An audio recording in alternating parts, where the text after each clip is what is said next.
أعوذ بالله من الشيطان اللعين الرجيم. بسم الله الرحمن الرحيم.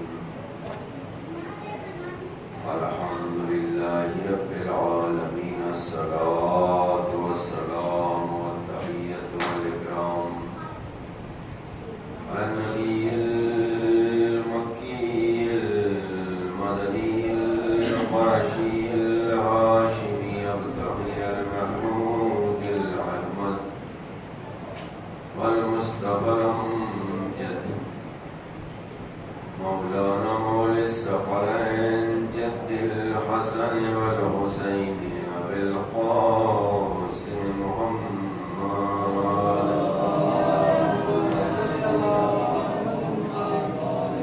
وعلى أهل بيته الطيبين الطاهرين المعصومين المظلومين ولعنة الدائمة على أعدائهم أجمعين من الآن إلى قيام يوم الدين. أما بعد فقد قال رسول الله صلى الله عليه وآله وسلم: بسم الله الرحمن الرحيم. إني تارك فيكم الثقلين كتاب الله وعترتي وأهل بيتي ما إن تمسكتم بهما لن تضلوا بعدي ولن يفترقا حتى يرد علي الحوض. صلى الله عليه رسول اکرم ختم المرتبہ حضرت محمد مصطفیٰ صلی اللہ علیہ وسلم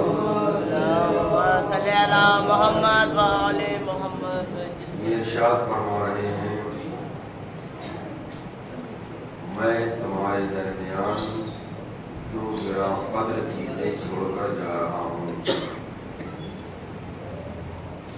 ایک اللہ کی کتاب ہے، دوسرے ہمارے اہل بیت ہیں. وعترتی میری عترت ہے.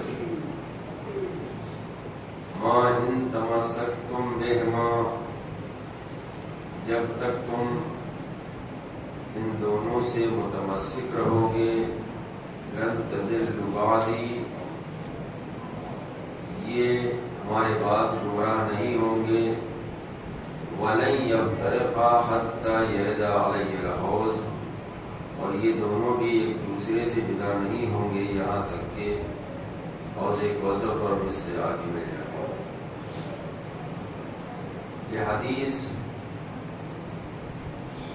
بہت ہی باعظمت، باوقار اور انسانوں کو گمراہی سے بچانے کے لیے یوں کہا جائے، یہ حدیث حدیث نجات بھی ہے. حدیث ثقلین ہونے کے ساتھ ساتھ یہ حدیث نجات بھی ہے. نجات میں اس لیے کہہ رہا ہوں چونکہ اس حدیث میں تمسک اور تمسک کے بعد نجات. ما ان تمسکتم بہما لن تضلوا بعدی، جب تک ان دونوں سے متمسک رہو گے گمراہ نہیں ہوگے. جب انسان گمراہ نہیں ہے تو اس کا مطلب یہ ہے کہ وہ ہدایت پا چکا ہے، اور جب ہدایت پا چکا ہے تو اس کا مطلب یہ ہے کہ وہ نجات بھی پا جائے گا.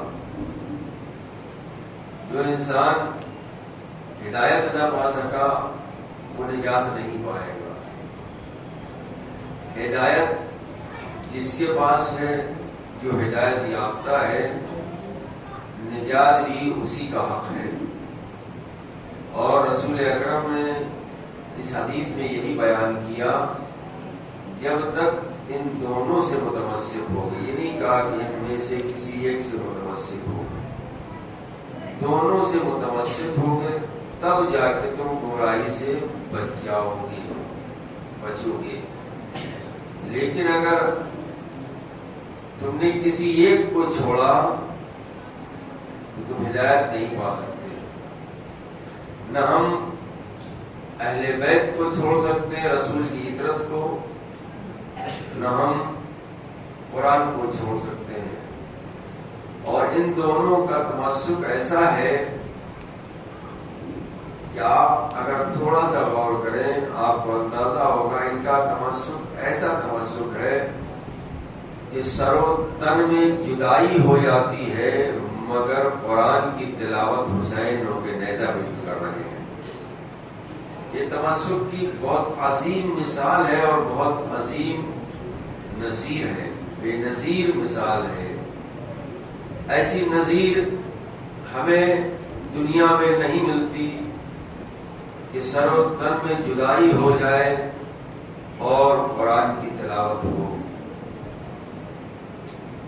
تو یہ تمسک اہل بیت کا جو قرآن سے ہے اور قرآن کا جو اہل بیت سے ہے، اسی تمسک کو اور اسی رابطے کو مد نظر رکھتے ہوئے ہمیں اہل بیت کا بھی دامن پکڑنا ہے اور قرآن کو بھی تھامے رہنا ہے.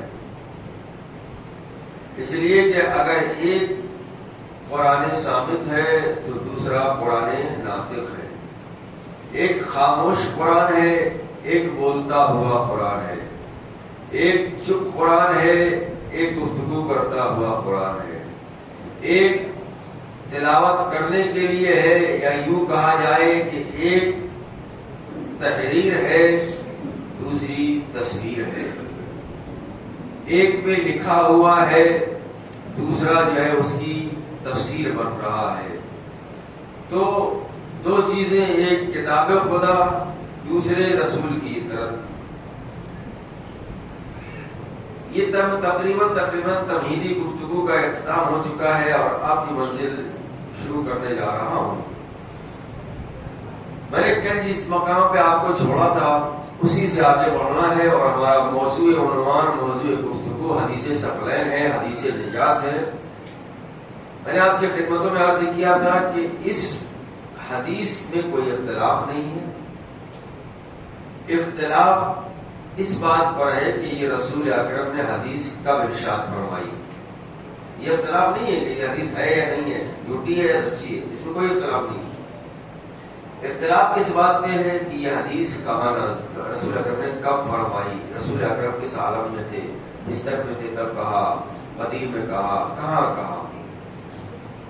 تو میں نے کل ابن حجر مکی کا بیان آپ کی خدمت میں پیش کیا تھا جو انہوں نے تحریر کیا ہے کہ یہ حدیث رسول اکرم نے کئی مقامات پہ فرمائی. اچھا ٹھیک ہے، یہاں تک گفتگو ہو چکی تھی، اب گفتگو یہ بولنا. رسول اکرم نے کیا فرمایا؟ انی تارک، میں تمہارے درمیان ترک کر کے جا رہا ہوں، چھوڑ کے جا رہا ہوں. رسول اکرم کا یہ کہنا کہ میں تمہارے درمیان چھوڑ کے جا رہا ہوں، اس کا مطلب یہ ہے کہ رسول اکرم کی زندگی کے یہ آخری فقرات ہیں، یعنی آخری وقت کے فقرے. جب رسول اکرم اس دنیا سے جانے والے ہیں، یہ جا رہے ہیں، تب رسول اکرم نے یہ فقرے کہے کہ میں تمہارے درمیان دو چیزیں چھوڑ کر جا رہا ہوں. ایک کتاب خدا، دوسرے ہمارے اہل بیت.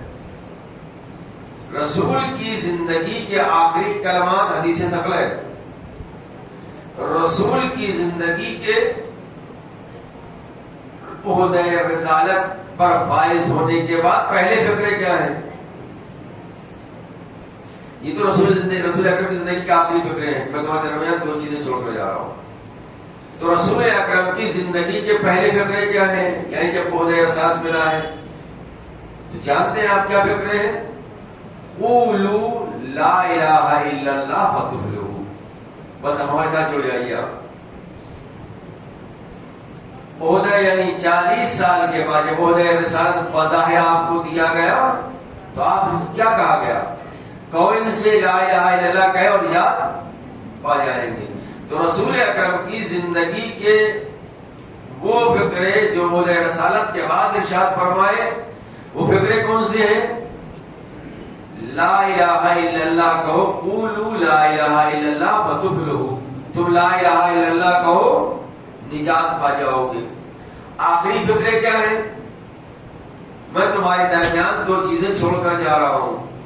پہلے فقرے یہ ہے کہ لا الہ الا اللہ کہو، آخری فقرے کیا ہیں؟ دو چیزیں چھوڑ کر جا رہا ہوں. اب دنیا نے انصاف نہیں کیا. اب دنیا یہ کہتی ہے ایمان ابو طالب پر شک کرتی ہے. کیا شک کرتی ہے؟ کہ رسول ابو طالب نے کلمہ نہیں پڑھا.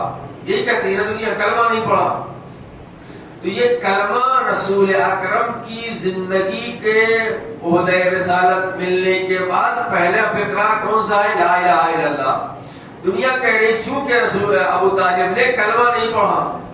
یعنی مطلب کیا ہوا؟ یہ مطلب یہ ہوا کہ رسول اکرم کی عہدۂ رسالت ملنے کے بعد پہلے فقرے ابو طالب نے نہیں کہے، اس لیے وہ مسلمان نہیں. معاذ اللہ معاذ اللہ. اس لیے ان کے ایمان میں شک کیا جا رہا ہے. کیوں؟ کیونکہ لا الہ الا اللہ نہیں کہا انہوں نے. تو یہ لا الہ الا اللہ کون سے فقرے ہیں؟ لا الہ الا اللہ وہ فقرے جو رسول اکرم کی زندگی کے عہدۂ رسالت بعد پہلے فقرے ہیں. تو دنیا نے انصاف اس لیے نہیں کیا کہ دنیا کے کہنے کے مطابق اگر کوئی رسول اکرم کے کل زبان پہ آئے ہوئے فقرے اول زندگی میں لا الہ الا اللہ جو فقرے ہیں اگر وہ نہ کہے تو مسلمان نہیں ہے، مومن نہیں ہے. تو جب یہ پہلے فقرے کے بارے میں یہ نظریہ ہے تو رسول اکرم کی زندگی کے آخری فقروں کے بارے میں کیا نظریہ ہے دنیا کا؟ یعنی اگر رسول اکرم کی زندگی کے وہ فقرے جو بات کہے ہیں اگر کوئی نہ کہے تو مومن نہیں ہے. تو اس کے نہ کہنے پر آپ کو اس کے ایمان میں شک ہو رہا ہے اور رسول اکرم یہ دو چیزیں چھوڑ کے جا رہے ہیں. اور اگر کوئی ان دونوں چیزوں میں سے کسی ایک کو نہ مانے تو اس کے بارے میں امت مسلمہ کا نظریہ کیا ہونا چاہیے؟ بھائی جو نظریہ پہلے فقرے میں تھا وہی نظریہ آخری فقرے میں ہونا چاہیے. تو جب یہ کہہ رہے ہو کہ ابو طالب مومن نہیں ہے تو جو حدیث ثقلین کو نہیں مان رہا ہے وہ کب مسلمان رہ گیا ہے؟ اشراق محمد آل محمد پڑھ.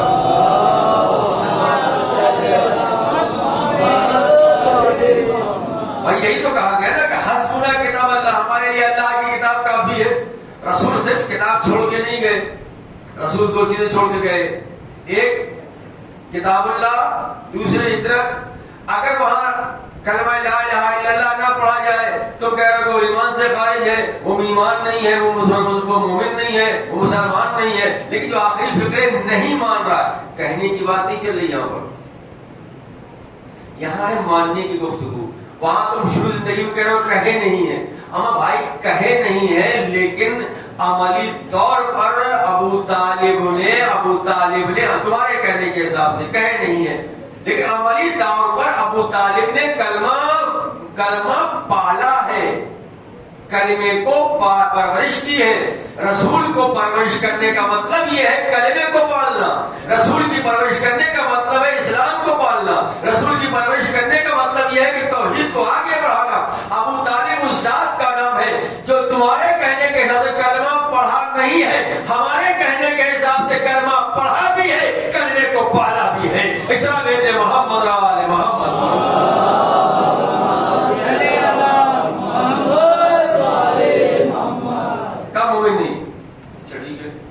کسی نے مولا کائنات سے سوال کر لیا، دیکھیے گا تو رکھیے گا، کسی نے مولا کائنات سے سوال کر لیا کہ آپ کے بابا نے کلمہ نہیں پڑھا تھا، معاذ اللہ وہ مومن نہیں ہے. تو علی کی پیشانی پر بل آ جاتے ہیں، فیض و غضب کے عالم میں. فرماتے ہیں تم میرے باپ کی ایمان کے بارے میں شک کرو. سنو، ترازو کے دو پلے ہوں، دو پلے ہوتے ہیں ترازو. ایک پلے پر پوری کائنات کا ایمان رکھا جائے اور ایک پلے پر ابو طالب میرے باپ کا ایمان رکھا جائے، تب بھی میرے باپ کے ایمان کا پلہ وسیع ہوگا. یہ کون کہہ رہا ہے؟ وہ کون کہہ رہا ہے؟ کل ایمان کہہ رہا ہے. کیا کہہ رہا ہے؟ کائنات کا ایمان ایک پلے پر اور ابو طالب کا ایمان ایک پلے پر. تب بھی ابو طالب کے ایمان کا پلہ وزنی ہوگا، بھاری ہوگا. وہ اٹھ جائے گا، یہ اٹھے گا نہیں کیونکہ وزن ہے نہ جانا.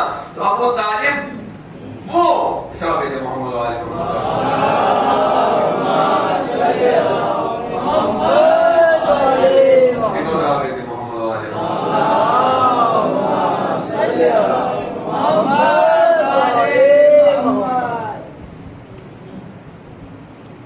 گفتگو جناب ابو طالب کے حوالے سے ہے تو ایسی بات ہے کچھ تھوڑے فضائل بھی سن لیں. فضائل سننے کے لیے پھر آپ کو مردوں والی صلوات پڑھنا پڑے گی.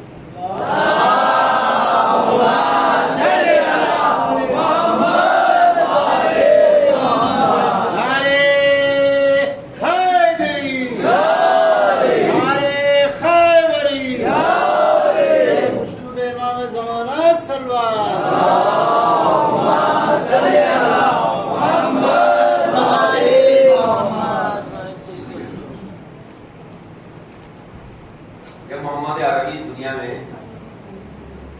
آئے آپ کی ولادت ہوئی 7ویں دن آپ کا نام رکھا گیا. ابو طالب تاریخ لکھتی ہے جناب ابو طالب گئے تو انہوں نے آواز غیبی سنی. آواز غیبی سنی کہ اس بچے کا نام محمد رکھ دیا جائے. جناب ابو طالب نے اس بچے کا نام کیا رکھا؟ محمد. اب یہ ثابت ہو گیا تاریخ میں لکھا ہے کہ یہ محمد نام کس نے رکھا؟ بات واضح ہوگی. نام یہ ذہن میں رکھیں کہ یہی اسی جملے سے میں آپ سے استفادہ کروں گا. نام کس نے رکھا؟ نام رکھ دیا گیا بچے کا محمد. اب مجھے بتائیں ایک انسان ہے غیر مسلم ہے, وہ مسلمان ہو گیا, کلمہ پڑھنا چاہتا ہے, مسلمان ہونا چاہتا ہے. ایک صاحب اس محلے کے اس شہر کے مولوی کے پاس اس شخص کو لے کے گئے جو مسلمان ہونا چاہتا ہے. مولانا صاحب یہ صاحب مسلمان ہونا چاہتے ہیں, ان کو کلمہ پڑھوا دیجیے. تو جواب کیا ملے گا؟ کلمہ پڑھوا دوں گا میں, لیکن پہلے بتائیے ان کا نام کیا ہے.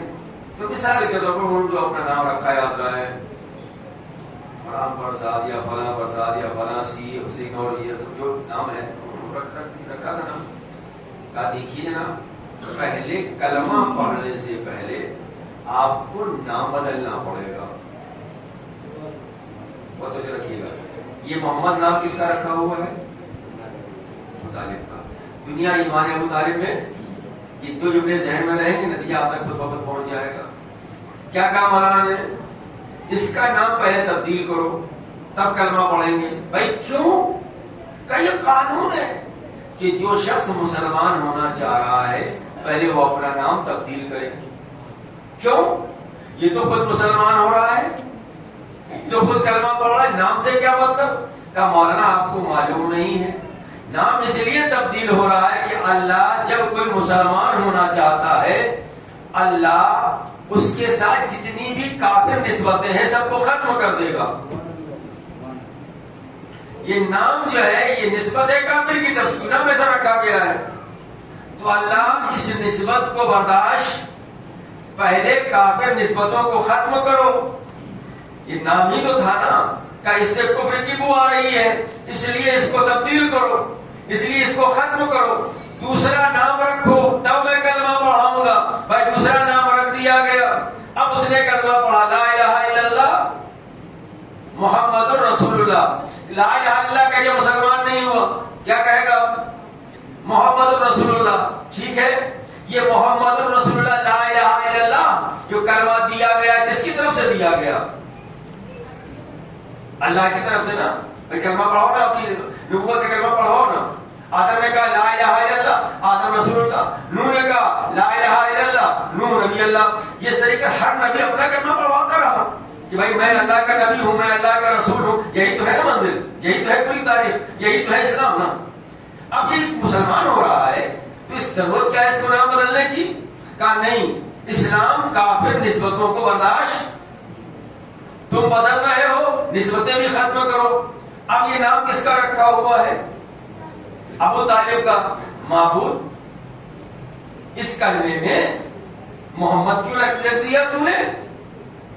بھائی تیری طرف سے تیرے حبیب کے خطاب ہے، نام ہے، بشیر ہے، طٰہٰ ہے، نذیر ہے، مزمل ہے، یاسین ہے، تو یہ کہہ دیتا لا الہ الا اللہ بشیر رسول اللہ، لا الہ الا اللہ نذیر رسول اللہ، لا الہ الا اللہ یاسین رسول اللہ، لا الہ الا اللہ طٰہٰ رسول اللہ، لا الہ الا اللہ مزمل رسول اللہ، لا الہ الا اللہ مدثر رسول اللہ۔ یہ کیوں کہہ رہا ہے کہ لا الہ؟ اتنے سارے نام ہیں، کسی ایک نام کو یہاں پر لے آتا، لیکن یہ کیوں کہہ رہا ہے کہ لا الہ الا اللہ محمد رسول اللہ ہی کیوں کہا جا رہا ہے؟ کہ یہی تو میں بتانا چاہ رہا ہوں کہ ابھی تک میں کافر نسبتوں کو برداشت نہیں کرتا ہوں، کافر نسبتوں کو برداشت نہیں کرتا ہوں، حتیٰ کہ رکھے ہوئے نام کو بھی تبدیل کرنا پڑے گا تب جا کے مسلمان بنو گے۔ اور یہ نام رکھا ہوا کس کا ہے؟ ابو طالب کا نام رکھا ہوا ہے۔ اگر ابو طالب معاذ اللہ کافر ہوتے تو کلمے میں کبھی محمد رسول اللہ نہیں ہوتا، کبھی کلمے میں محمد رسول اللہ نہیں ہوتا۔ محمد رسول اللہ رکھ کے اللہ بتانا یہ چاہ رہا ہے تم ایمان ابو طالب پر کفر کے فتوے لگا رہے ہو، ابو طالب پر کفر کے فتوے لگا رہے ہو، ان کو مومن مان نہیں رہے ہو، ان کو مسلمان مان نہیں رہے ہو۔ اب تم اپنے اسلام کی خیر مناؤ، اگر تم نے ابو طالب کے رکھے ہوئے نام کو کلمے میں نہ لیا تو میں تمہارا اسلام ہی قبول نہیں کروں گا۔ اسلام ہے محمد آل محمد پر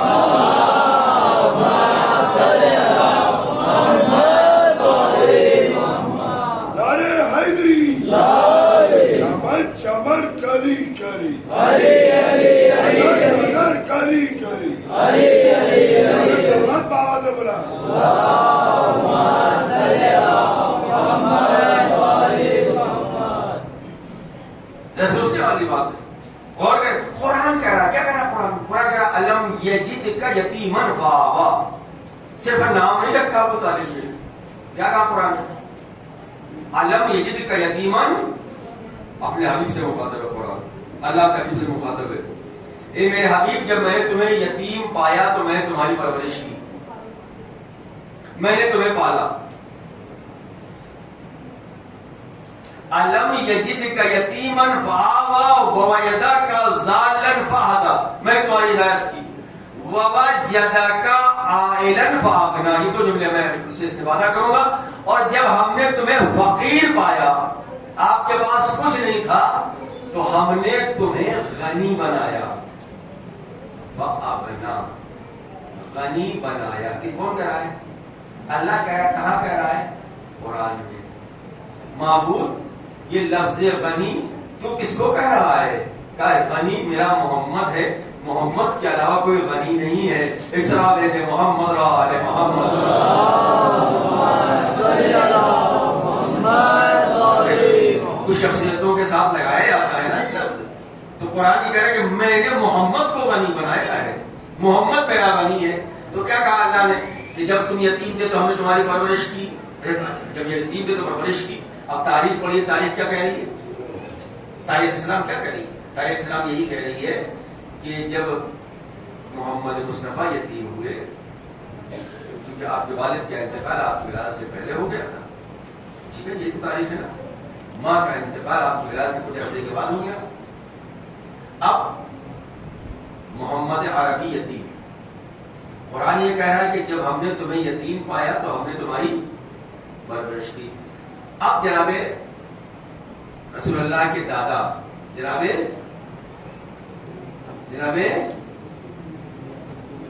عبداللہ نہیں، عبداللہ تو اسی کے والد ہیں، جناب عبد المطلب، ٹھیک ہے، ان کی کسٹڈی میں کون ہے؟ رسول اللہ۔ جب ان کی وفات کا وقت قریب آیا، اپنے سارے بیٹوں کو اکٹھا کیا، اکٹھا کرنے کے بعد محمد مصطفیٰ کے مخاطب ہوئے، کہا کہ میں اب اس دنیا سے جانے والا ہوں، اب اس بچے کی پرورش کا سوال ہے، کون اس کو پالے گا؟ لیکن یہ اختیار خود محمد کو ہے کہ وہ کس کے پاس رہنا چاہتے ہیں، بہت توجہ رکھیے گا، یہ اختیار خود محمد مصطفیٰ کے پاس ہے، وہ کس کے پاس رہنا چاہتے ہیں۔ اب اپنے دادا کی گود سے رسول اکرم اٹھے، یعنی ابھی رسول مظاہر وغیرہ کے ساتھ نہیں ملا، اٹھے اور اٹھنے کے بعد کبھی اس چچا کے پاس جاتے ہیں، کبھی ادھر جاتے ہیں، کبھی ادھر جاتے ہیں. جب ساری کوتوں کو دیکھ لیا اور آنے کے بعد جناب ابو طالب کی آغوش میں آ کر بیٹھ گئے. ابو طالب کوئی معمولی شخصیت کا نام نہیں ہے، ابو طالب رسول کے انتخاب کا نام ہے. رسول کے انتخاب کا نام ابو طالب، چونکہ گود کو منتخب رسول نے کیا کہ مجھے ان کے ساتھ رہنا ہے، مجھ میں پرورش یہ کریں گے. اب قرآن کیا کہہ رہا ہے؟ جب تم یتیم تھے تو ہم نے تمہاری پرورش کی. یہاں پرورش کون کر رہا ہے؟ ابو طالب پرورش کر رہے ہیں. قرآن یہ کہہ رہا ہے کہ میں نے پرورش کی. تو کم سے کم یہ بات تو واضح ہو گئی کہ ابو طالب کا ایمان اس درجے پر تھا کہ اللہ ابو طالب کے عمل کو اپنا عمل کہہ رہا ہے کہ میں نے تمہاری پرورش کی، میں نے تمہیں پالا ہے، میں نے تمہاری پرورش کی ہے. ٹھیک ہے، یہ جملہ ذہن میں رکھیے. کس نے پرورش کی ہے؟ ابو طالب نے. اب قرآن یہ کہہ رہا ہے جب ہم نے تمہاری جو ہے ہدایت کی ہے، قرآن یہ کہہ رہا ہے کہ ہم نے تمہیں غنی بنایا ہے. دیکھیے، اسلام پر کائنات میں، دنیا میں کسی کا احسان نہیں ہے سوائے دو شخصیتوں کے. اور پھر یہی احسان ان کی اولاد سے اسلام پر چلتا رہا. کوئی ہے ایسا مسلمان، کوئی ہے ایسا انسان، کوئی ہے ایسا آدمی جو یہ کہے کہ میں نے اسلام پر احسان کیا؟ ہے کوئی؟ اسلام نے ہم پر احسان کیا کہ ہمیں مسلمان قبول کر لیا، یہ اسلام کا احسان ہے. لیکن دو شخصیتیں ایسی ہیں کہ جس کا احسان اسلام پر ہے. ان میں سے پہلی شخصیت کا نام ابو طالب ہے اور دوسری شخصیت کا نام خدیجہ الکبریٰ ہے. پہلی شخصیت ابو طالب، دوسری شخصیت خدیجہ الکبریٰ. اور یہ احسان قیامت تک چلتا رہے گا، قیامت تک چلتا رہے گا. اسلام کو پالنے کی بات آتی ہے تب بھی خدیجہ نظر آتی ہے، ابو طالب نظر آتے ہیں. اسلام پر جان کو قربان کرنے کی باری آتی ہے تب بھی اولاد ابو طالب ہی کام آئی ہے، کوئی دوسرا کام نہیں آیا ہے. اشراق محمد آل محمد.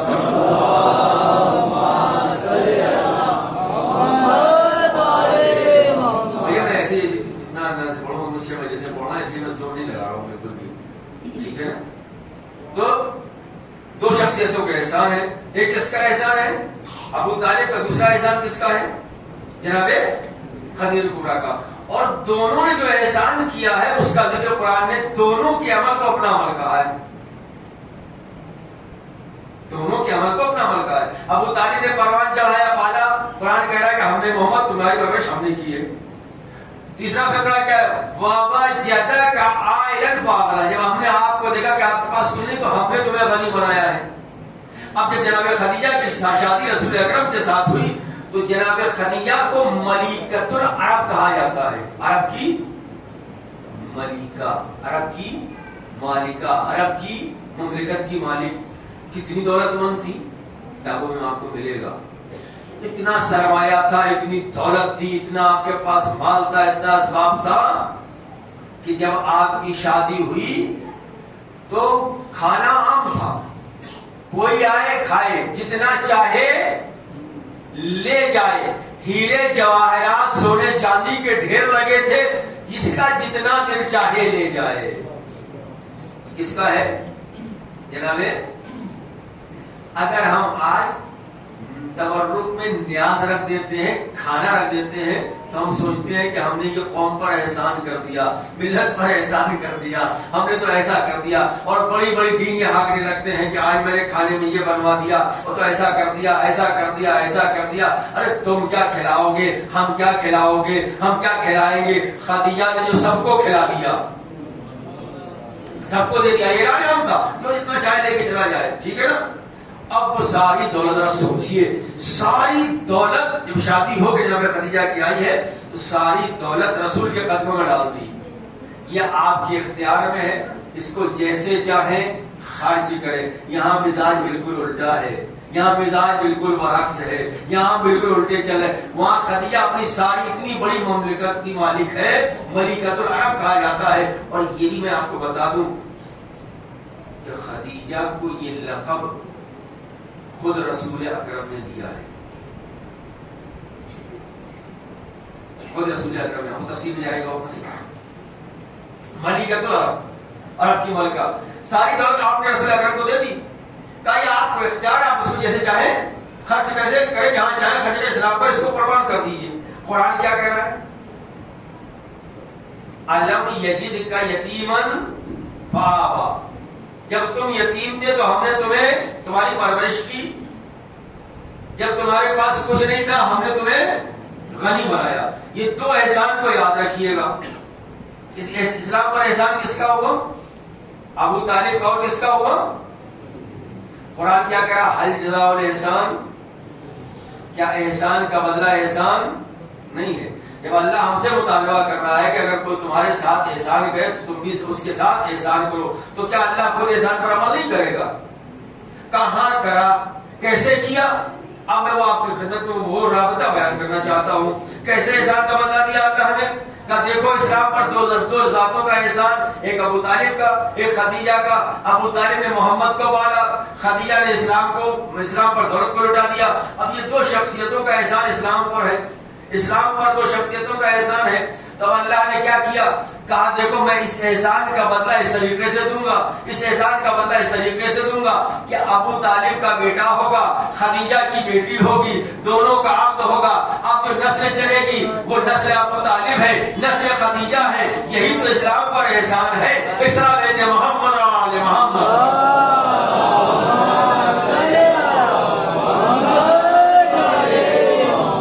خدیجہ کی بیٹی فاطمہ الزہرا ہے، ابو طالب کا بیٹا علی ہے. اچھا ابھی بدلہ پورا نہیں ہوا، احسان کا بدلہ اسلام کو پرورش کی ہے نا، اسلام کو پالا ہے نا، رسول کو پالا ہے نا، تو کیا کیا جائے؟ اسلام پر دولت قربان کی ہے. کہ ابھی احسان یہ دونوں کا عقد ہو گیا، شادی ہو گئی. جب شادی ہو گئی تو معبود ان دونوں کو جزا کیا دے گا، انعام کیا دے گا؟ کہا جنت. لوگوں نے کہا جنت. تو مجھے یہ بتاؤ ابو طالب اور خدیجہ کے احسان کے بدلے میں جنت کافی ہے؟ سوچ کے بتائیے. جنت کافی ہے؟ حوریں کافی ہیں؟ غلمان کافی ہیں؟ سرزمین کافی ہیں؟ کہا نہیں. جنت میں دوں گا، دے سکتا ہوں، مگر جنت کی مالکہ ابو طالب کی بہو ہے. کوثر دے دے معبود. کا کوثر دوں گا، ساقی کوثر ابو طالب کا بیٹا ہے. سلسبیل دے دے. کا یہ سب ان کے قبضہ قدرت میں ہے. حورے دے دے، غلمان دے دے. کا یہ سب ان کے نوکر ہیں، یہ سب ان کے نوکر ہیں. تو پھر معبود تو دے گا کیا؟ دیکھیے احسان کا بدلہ احسان. تو معبود دے گا کیا؟ کہ میرے محمد کو پالا ابو طالب نے، میرے اسلام پر دولت قربان کی خدیجہ نے. اب اس احسان کا بدلہ کیسے پورا کروں؟ جنت محمد کے مقابلے میں چھوٹی ہے چھوٹی یا نہیں؟ جنت بنی ہے محمد کے طفیل، محمد کے صدقے میں. جنت محمد کے مقابلے میں چھوٹی ہے. سلسبیل محمد کے مقابلے میں چھوٹی ہے. حوریں محمد کے مقابلے میں چھوٹی ہے. سلسبیل کوثر سب کچھ محمد کے، محمد بڑا ہے، کائنات چھوٹی ہے. تو معبود پھر دے گا کیا؟ کہ دیکھو احسان کا بدلہ جب دیا جاتا ہے، جس نے احسان کیا ہے یا اس سے بڑا ہو یا اس کے برابر ہو. تو محمد سے بڑا تو کچھ ہے نہیں. اب محمد کے برابر، کا محمد کے برابر ہاں یہ احسان کر سکتا ہوں. تو معبود کیسے کرے گا؟ کہ میں اس احسان کا بدلہ اس طریقے سے دوں گا. جنت کی مالکن کا ان کی بہو، ساقی کوثر ان کا بیٹا، جوانان جنت کے سردار ابو طالب کے پوتے. ٹھیک ہے نا؟ یہی تو ہے نا. تو معبود پھر دے گا کیا؟ کہ میں جزا ایسی دوں گا جو محمد سے بڑی تو نہیں ہوگی، کہ محمد سے بڑا کچھ ہے ہی نہیں. تو محمد کے برابر دے دے. کہاں میں محمد کے برابر دوں گا. معبود کیا دے گا؟ کہ میں ان کے ہر بیٹے کو محمد بناؤں گا. اسی لیے رسول اکرم نے فرمایا اولنا محمد، اوسطنا محمد، آخرنا محمد، کلنا محمد. اشارت محمد و آل محمد.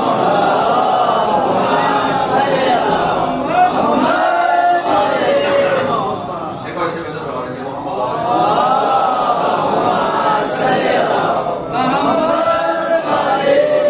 آپ دیکھیں جزا وہ دی، پہلا بھی محمد، درمیانی بھی محمد، آخر سب کے سب محمد ہیں. جو پہلے محمد کا کردار ہے وہی دوسرے محمد کا کردار ہے, وہی آخری محمد کا کردار ہے. سارے محمدوں کا کردار ایک ہے, بس سب کا کردار ایک ہے, سب کی گفتار ایک ہے, سب کی رفتار ایک ہے. بس میں مجلس کو ختم کر دیا. عزیزوں, آج میں خود معین نہیں کر پا رہا ہوں کہ جو تاریخیں شروع ہوئی ہیں 3 محرم الحرام, بندش آب, خیموں کا جو ہے نہر فرات سے ہٹنا, یہ ساری اپنی جگہ پر ہے عزیزوں. لیکن آج سے زیادہ تر مصائب اصحاب حسینی کے پڑھے جاتے ہیں. بعض جگہوں پر جناب عقیل کے فرزند مسلم کے مسائل پڑھے جاتے ہیں. لیکن میں چاہتا یہ ہوں اس وقت میں حسین کے دوست حبیب کا ذکر کرتا ہوں.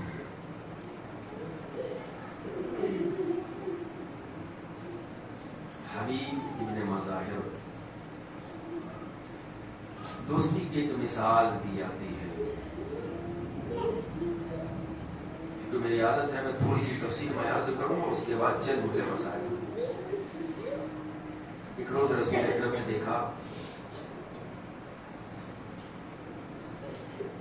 اصحاب نے دیکھا کہ رسول اکرم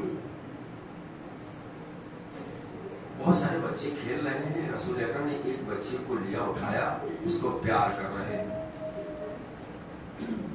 اصحاب نے سوال کیا, یا رسول اللہ اتنے بچے تھے, آپ نے ایک ہی بچے کو اٹھایا اور پیار کیا؟ کہا ہاں, میں نے اس بچی کو دیکھا ایک دن جب میرا حسین چل رہا ہے کہ یہ حسین کے قدموں کی خاک اٹھا کے اپنی آنکھوں پہ لگا رہا ہے.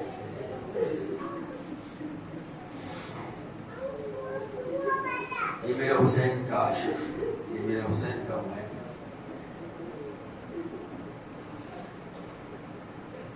ایک دن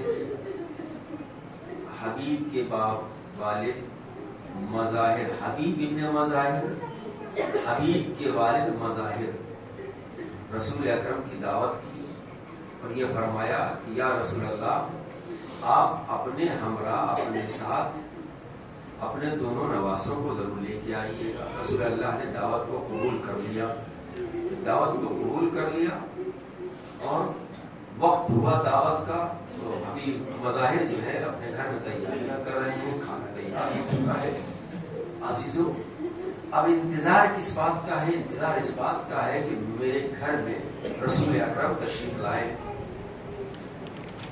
کیونکہ حبیب کو معلوم تھا کہ رسول اللہ کے نواسے بھی تشریف لا رہے ہیں, چونکہ حبیب کو حسین سے بہت زیادہ محبت ہو گئی تھی. اس شوق میں کہ میں اپنے دوست کو سب سے پہلے دیکھوں, حبیب چھت پر چڑھ گئے, کوٹھے پر چڑھ گئے اور حسین کی زیارت کے خاطر آگے بڑھتے رہے, دھیان نہیں دیا. ایک مرتبہ پیر پھسلا اور حبیب زمین پر اور اس دنیا سے رخصت ہو گیا. حبیب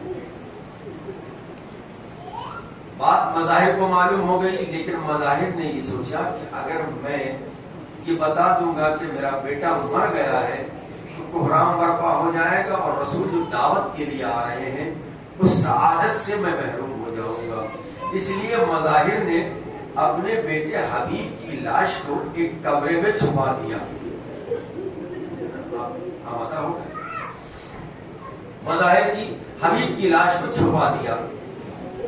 بس ابھی چند لمحے گزرے تھے کہ رسول اللہ اپنے نواسوں کے ساتھ تشریف لے آئے. نواسوں کے ساتھ تشریف لائے تو دسترخوان پر کھانا چن دیا گیا, رکھ دیا گیا. یا رسول اللہ بسم اللہ.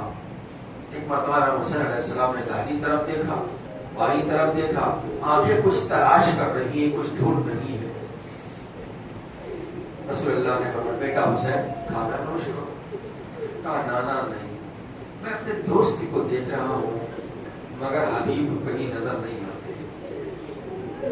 مظاہر جو حبیب کے والد تھے انہوں نے کہا اے فرزند رسول آپ کھانا نوش فرمائیے. امام حسین علیہ السلام نانا سے فرماتے نانا جب تک میرا دوست حبیب نہیں آتا میں کھانا نہیں کھاؤں گا. میں ابھی آپ کو آمادہ کر رہا ہوں, میں کھانا نہیں کھاؤں گا. اب جیسے یہ جملے مظاہر کے کانوں سے ٹکرائے, باپ تھا کب تک ضبط کرتا, کتاب ضبط ڈھونڈ گیا, رونے لگے, زاروں قدار رونے لگے. رسول اللہ نے پوچھا مظاہر کیا بات ہے؟ کہ یا رسول اللہ میرا بیٹا مر چکا ہے. کہا کیسے؟ پورا واقعہ بیان کیا, پورا واقعہ بیان کیا.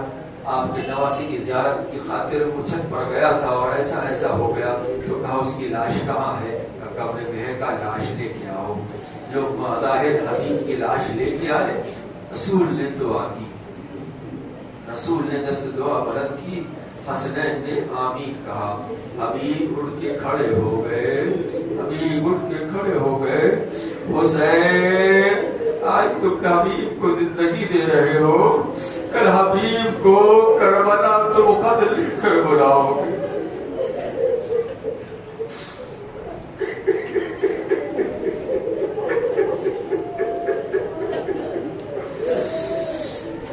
کربلا کل خط لکھ کر بلاؤ گے. یہی وجہ ہے کہ جب فوج اشقیا آنا شروع ہو گئی تو زینب تڑپ گئی. اے میرے باجائے حسین کہ تمہاری نصرت کے لیے کوئی نہیں آئے گا, تمہاری نصرت کے لیے کوئی نہیں آئے گا. اے میرے باجائے نصرت کے لیے بلاؤ. اب دیکھیے گا عزیزوں, اللہ اکبر, عجیب و غریب منظر ہے. تمہارے دوست جہاں جہاں بھی ہیں سلامت رہے, اللہ ان کو سلامت رکھے. حبیب نے بتایا کے صدقے میں جہاں جہاں تمہارے دوست ہیں سلامت رہے. عزیزوں منزل وہ آئی کہ اب حسین ابن علی خط لکھ رہے ہیں. یہ خط حسین ابن فاطمہ کی طرف سے ہے. عرب کا دستور یہ ہے کہ جب انسان کوئی زیادہ مشکل میں ہوتا تھا تو باپ کے نام نہیں لیتا تھا بلکہ ماں کا نام لکھ دیتا تھا, تاکہ حبیب کو سمجھ میں آ جائے کہ حسین کتنی بڑی مشکل میں گرفتار ہے. ہم نے آج ہی جملہ پڑھا ہے, حبیب نے جب خط, حسین نے جب خط لکھا, جب خط لکھ چکے تو ایک مرتبہ جناب زینب نے فرمایا ایک جملہ میرے ماجائے میری طرف سے بڑھا دو. کہا کیا جملہ؟ کہا حبیب کو یہ لکھ دو اگر تم نہیں آئے تو زہرا کا گھر اجڑ جائے گا.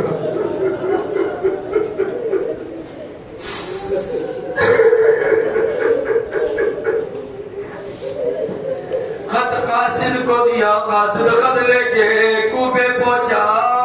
اے حبیب کے دروازے پر کھلوا دیا, دروازہ کھلا, دسترخوان لگا ہوا تھا.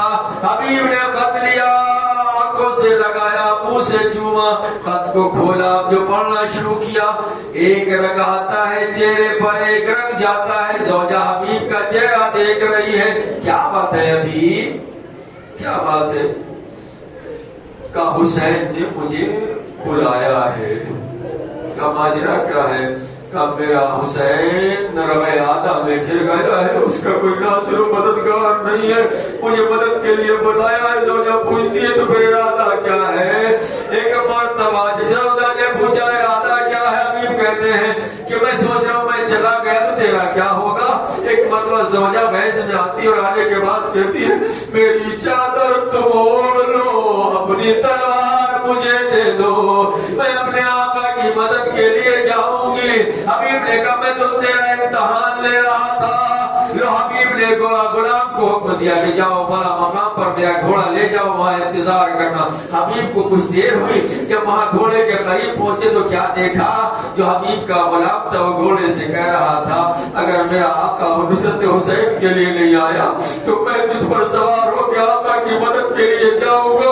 حبیب نے کیسے یہ فکر اس میں تڑپ گئے, ارے میرے آقا پر یہ وقت آ گیا کہ غلام نصرت کے لیے آمادہ ہے. عزیزو بس میں منزل سے بالکل قریب ہو رہا ہوں. عزیزو حبیب گھوڑے پر سوار ہوئے, کربلا پہنچے. جب کربلا پہنچے زینب کو یہ بات معلوم ہو گئی, حسین کے بچپن کا دوست حبیب آیا ہے. حبیب آیا ہے اور محمد کو بلایا. اے بیٹا اور محمد تم حبیب کی ایک داہنی طرف کھڑے ہونا, ایک بائیں طرف